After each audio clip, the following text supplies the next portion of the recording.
तुम्ही घरात कापूर जाळत असाल तर फक्त हा छोटासा बदल करून बघा आणि त्यानंतर चमत्कार होतील.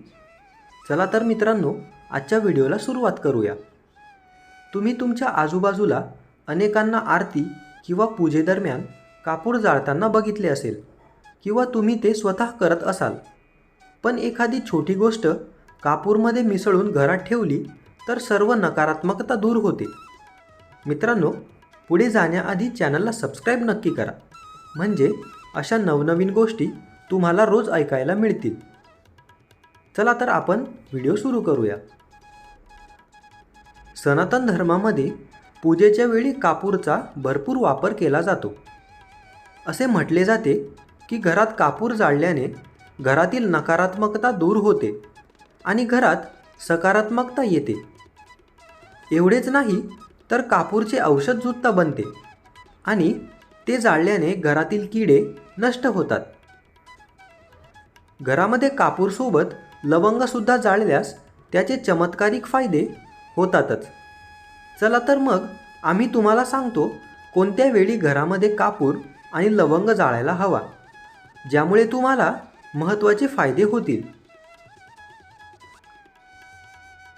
पूर्वी लोकांच्या मान्यतेनुसार पूजा करताना सकाळी आरती करताना कापूरसोबत लवंग टाकून आरती केली तर अनेक शुभ फळे मिळतात आणि घरातील वातावरण शुद्ध होते.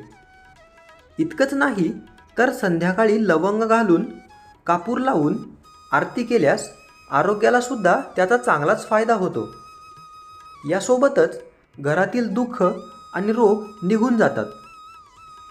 पूजेनंतर कापूर आणि लवंग सोबत जाळल्याने नेहमीच शुभ मानले जाते. तर मित्रांनो, अशा प्रकारे लवंग आणि कापूर जाळावा. नंबर 1.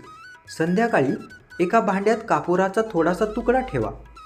त्यामध्ये 7 किंवा 8 लवंगाच्या कळ्या टाकाव्या आणि त्याचा धूर घरभर पसरवावा. असे केल्याने घरातील रोगराई दूर होईल आणि घरातील कोणीही आजारी असेल तर तो सुद्धा रोग लवकर बरा होतो असे म्हणतात. नंबर 2.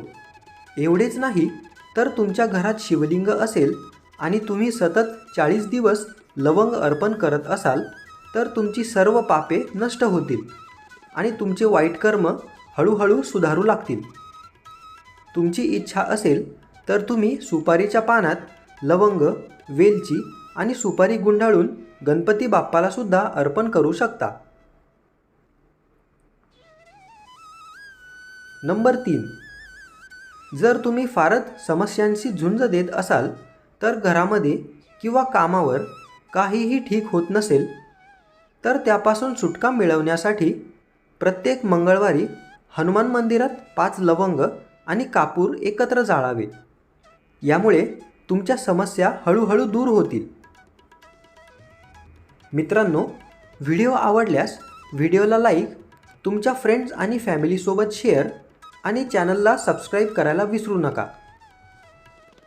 तुमच्या आवडत्या देवता, कथा आणि कादंबऱ्या आम्हाला कमेंट सेक्शनमध्ये सांगा, म्हणजे त्यावर आम्ही व्हिडिओ बनवू. धन्यवाद.